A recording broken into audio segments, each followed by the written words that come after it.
कि कैसी महक रही कि मेरे सत्संग की फुलवरिया, कैसी महक रही कि मेरे सतगुरु की फुलवरिया, कैसी महक रही कि मेरे सत्संग की,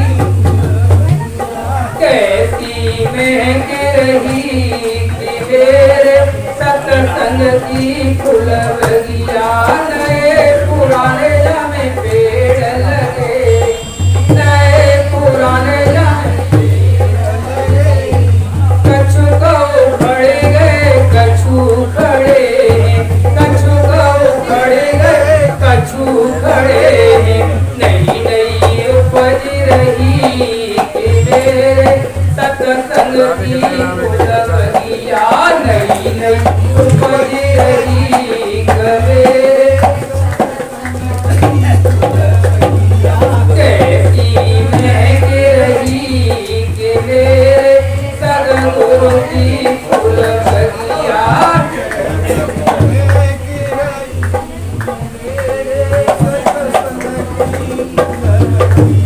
रंग बिरंगिया में फूल खिले, रंग बिरंगिया में फूल खिले, कछु का सफेद कछु लाल खिले, कछु का सफेद कछु लाल खिले। खुशबू महक रही कि मेरे सत्संग की फुलवरिया, खुशबू महक रही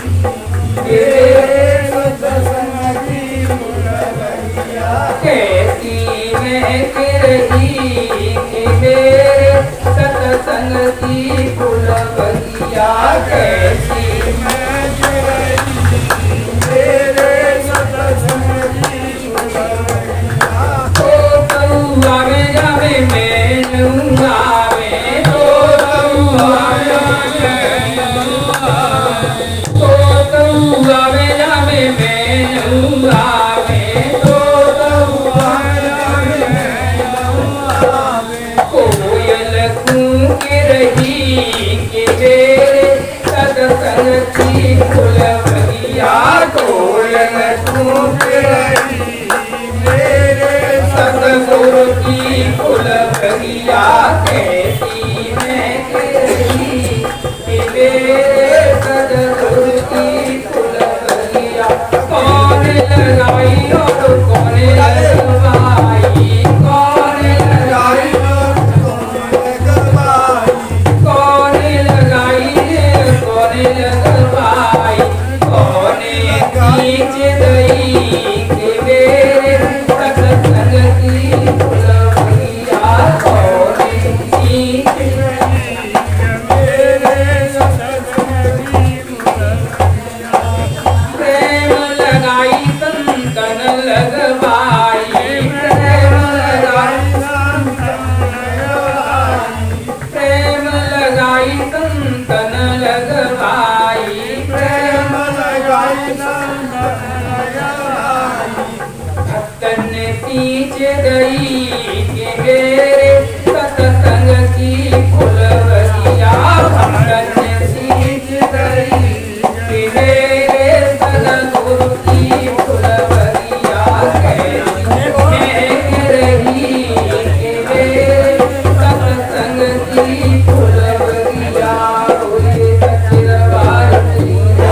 तो देखिए, एक नगर में एक गंगा जी के किनारे पर एक संत महाराज रहते थे। बड़े विद्वान संत थे, भगवान के भक्त थे। उनके कई एक शिष्य थे, बहुत से शिष्य थे। तो अपने शिष्यों को प्रत्येक दिन नई नई कथाएं सुनाया करते थे। संत महाराज अपने शिष्यों से कहने लगे कि परमात्मा ने कहा है, हे भक्तों, हे शिष्यों, परमात्मा ने कहा है कि निर्मल मन जन सो मोह पावा और मोह कपट छल छिद्र न भावा। हे शिष्यों, परमात्मा ने कहा है जो जिसका निर्मल मन होता है, अंदर अच्छे कर्म अच्छे व्यवहार होते हैं, वही व्यक्ति मुझे पसंद है। और जो अधर्म के काम करता है, अधर्म के मार्ग पर चलता है,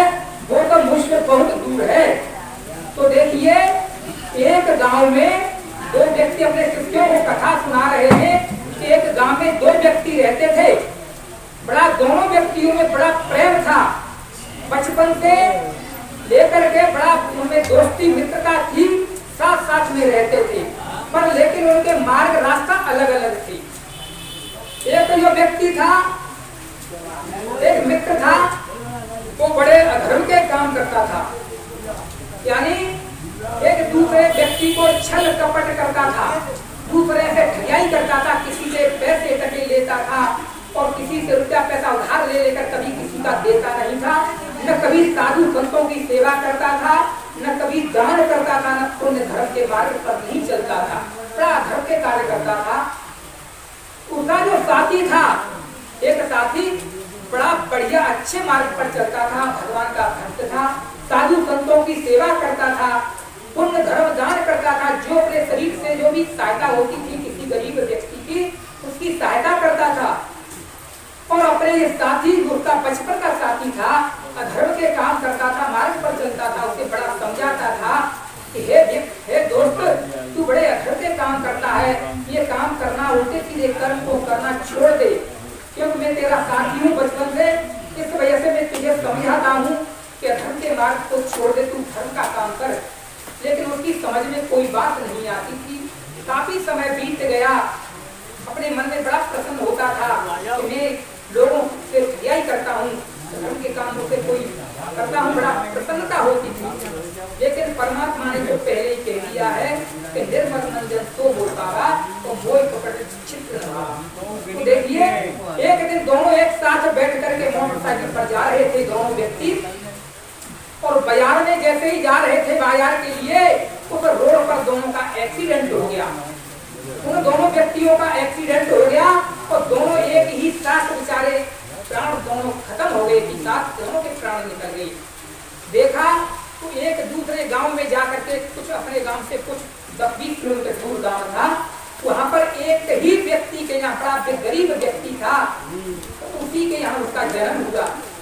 हॉस्पिटल में गया, उसकी जो महिला थी वहाँ हॉस्पिटल में गई और हॉस्पिटल में दोनों बच्चों का जन्म हुआ। इतनी गरीब व्यक्ति थे वो, जिसके यहाँ पर जन्म हुआ कि उसके यहाँ बेचारे खाने तक की व्यवस्था नहीं थी, घर मकान की कोई व्यवस्था नहीं थी, झोंपड़ी टूटी फाटी पड़ी हुई थी। उसने डॉक्टर साहब से कहा, हे डॉक्टर साहब, परमात्मा ने मुझे 2 बच्चे दिए हैं, एक बच्चे की परवरिश करने के लिए हमारे पास कोई व्यवस्था नहीं है। हे डॉक्टर साहब, कोई ऐसा आपके पास व्यक्ति हो जिसे एक बच्चे को किसी को दिलवा दें, जो उसका पालन पोषण करें। डॉक्टर साहब से कुछ देर पहले एक बड़े धनी व्यक्ति थे उसी शहर में, धनवान व्यक्ति सेठ जी थे, वो मुझसे डॉक्टर साहब से कह रहे कि कोई गरीब व्यक्ति का कोई बच्चा हो, तो हमारे पास कोई बच्चा नहीं है, तो एक बच्चा दिलवा देना। तो तुरंत वो फोन नंबर अपना दे गया था। डॉक्टर साहब ने उसको अपना फोन नंबर, उनका नंबर ले लिया और फोन से बात की कि आप लोग उस बच्चे की बात कर रहे थे और आप आ जाए, इस बच्चे के ले जाए आप। तो सेठ जी अपनी 4 पहिया की गाड़ी लेकर के आए हॉस्पिटल में और आकर के डॉक्टर साहब से बात की और उन माता पिता के दोनों से मुलाकात की। उन्होंने अपने खुद होकर के प्रेम से कहा कि बच्चा, सेठ जी आप जिस बच्चे को चाहें उस बच्चे को उठा लें, हमारे पास कोई व्यवस्था नहीं, आप इसका पालन पोषण करें। तो एक बच्चा जो उठाया उन्होंने, सेठ जी ने गोद में लिया, वो बच्चा वही गोद में लिया जो परमात्मा की कृपा, जो धर्म के काम करता था, बड़े पुण्य धर्म दान करता था, संतों की सेवा करता था, वही बच्चा तो सेठ ने अपनी गोद में लिया और लिखा पढ़ कर करके तो वो अपने घर को ले गए। और जो व्यक्ति, जो बच्चा था एक, वो उसी गरीब व्यक्ति के यहाँ, उसी के यहाँ बच्चा रह गया, तो धर्म के काम करता था, पुण्य धर्म नहीं करता था। अब वो अपने घर पर लेकर के जो बच्चे को गया, तो बेचारे के घर में दूध तक की व्यवस्था नहीं, बड़ा रोता है। किसी दूसरे के यहाँ, पड़ोसी के यहाँ से कोई माँ उसकी दूध, बाप पिता जो है दूसरे के यहाँ पर बच्चे के लिए दूध मांगने के लिए आता है, पर लेकर बेचारे लोग पड़ोसी कहते हैं, भाई हमारे यहाँ तो दूध या लेके अभी थोड़ी देर पहले ही निकल गया है।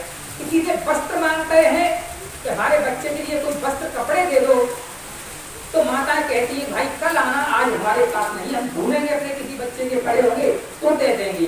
तो देखिए इसका क्या मतलब है कि जो कभी पुण्य धर्म दान नहीं करता है, अधर्म के काम करता है, उसके लिए आज भूखा प्यासा रो रहा है और मांगने से भी उसे वस्त्र नहीं मिलते। क्यों? जो बच्चा वहाँ से पेट ही लेकर के गए थे उस बच्चे के देखो मोहल्ला पड़ोस और उसके रिश्तेदारों को मालूम पड़ा कि उन्होंने बच्चे को गोद लिया है। तो कोई एक एक व्यक्ति 4-4 सूट लेकर के जा रहे हैं और उसके लिए सोने चांदी के आभूषण लेकर के जा रहे हैं। तो बच्चा घर पर पहुंचा तब तक तो उसके पास 50-100 जोड़ी वस्त्र पहुंच गई और सोने चांदी की जेवरात पहुंचे और कोई फल मीठे का डिब्बा ले जा रहा, फल फ्रूट लेकर के जा रहे हैं। घर में पहुंचे तब तक उसके पास दुनिया भर की बहुत धर्म का काम हुआ। तो देखिए तब परमात्मा ने शिष्यों ने संतों ने कहा कि हे शिष्यों, जो ऐसे कर्म करता है उसका परिणाम कभी न कभी